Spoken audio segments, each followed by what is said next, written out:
Mahigit 11 milyon, ganyang kalaki ang bilang ng mga botong hindi pa nabibilang dahil hindi pa nakakapag-transmit ang ilang probinsya ayon sa PPCRV. Kung tutusin, makakaapekto pa raw yan sa resulta ng senatorial race. Live mula sa tanggapan ng PPCRV sa Maynila, may report si Ruth Cabani. Sandra, pasado alas 7 kanina ay tinigil na nga muna ng PPCRV yung kanilang election count. Yan ay dahil nga nakapagproklama na ang COMELEC ng ilan sa mga nanalong kandidato sa pagkasenador. Para maiwasan ang kalituhan at tulad na rin naman raw ng ginawa ng huling eleksyon basta't nagsimula ng official count at canvassing ng COMELEC bilang National Board of Canvassers, kailangan ng huminto ang PPCRV sa unofficial count nito. Nang tumigil ang tali ng PPCRV kanina, nasa mahigit 76% pa lang ng total number of clustered precincts ang nakakapag-transmit ng bilang ng mga boto. Kung pagbabasehan ng bilang ng registered voters, katumbas raw yan ng 11.5 milyong botong unaccounted for pa na pwede raw makaapekto lalo na sa numbers 10 to 12 sa senatorial race. That's a big figure. It's a matter of concern to us. We also know that the data which is already being manually uploaded right now to the CF card will go to the National COMELEC server but may no longer come into our server. We will be blind to that large amount of data. It is too big. The impact is too significant. Kaya ang apela ng PPCRV kahit pa matapos na ang proklamasyon ng lahat ng mga nanalong senador, ibigay pa rin sa kanila ng COMELEC ang resulta ng electronic transmission sa natitira pang halos 24% ng mga clustered precincts na di pa pumasok sa kanilang server. It's not because that we are casting doubt or distrusting COMELEC, but it is for transparency and accountability purposes that the data we give to the public be really foolproof and 100% correct.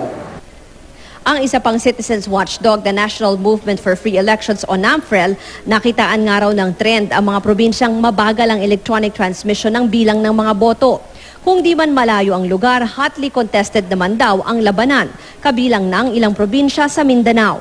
Yung data na yan sa iyo, habang tumatagal yan, you're open to being bribed, you're open to being forced or coerced. No?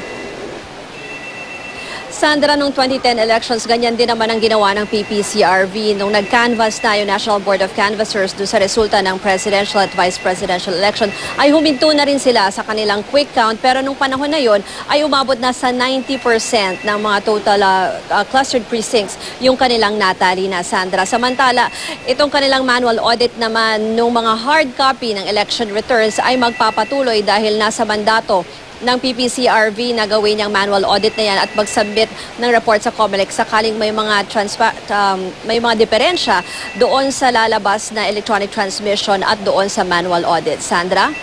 Ruth, may sagot na ba yung COMELEC dun sa kahilingan na yan ng PPCRV? Patungkol doon sa explanation for the slow transmission. Yes, Ruth.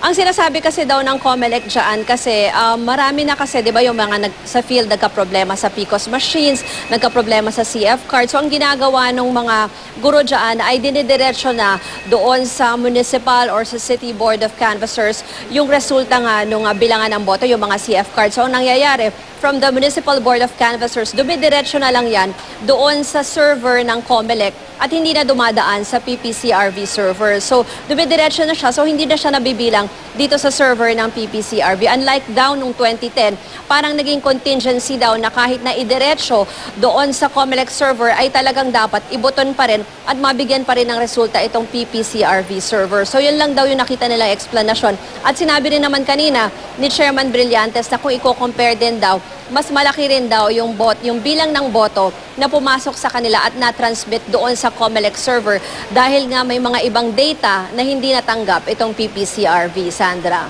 Ruth, nasabi na rin earlier ng COMELEC na talaga technically isa lang naman ang source, yung boto ng mga tao. Kaya dapat hindi maging magkaiba ang resulta niyan. Pero sakali nga bang magkaiba ang resulta, anong hakbang ang pwedeng gawin ng PPCRV? Ang sinasabi kasi ng PPCRV dahil nga parang transparency server lang naman sila, 'di ba? So parang just para lang may pagtignan tayo or may basis of comparison doon sa server. Ang talagang isang malakas na pwede nilang gamitin is yung manual audit. Itong ginagawa nila ngayon using the hard copy of the the election returns. Kasi like last elections 2010, they pointed out discrepancies na nagkaiba yung bilang ng botong na transmit electronically at iba rin yung bilang ng boto na nandun sa mismong hard copy ng ERs. At sinabi naman daw na most of the discrepancies were human errors at dun sa iba naman na may naging problema sa PCOS machines like yung isang sinasabi nila, yung hindi na back to zero dun sa initial testing ng mga PCOS machines ay na-address naman daw yung ibang problema dun mismo sa mga makina, Sandra. Okay, maraming salamat sa iyo, Ruth Cabal.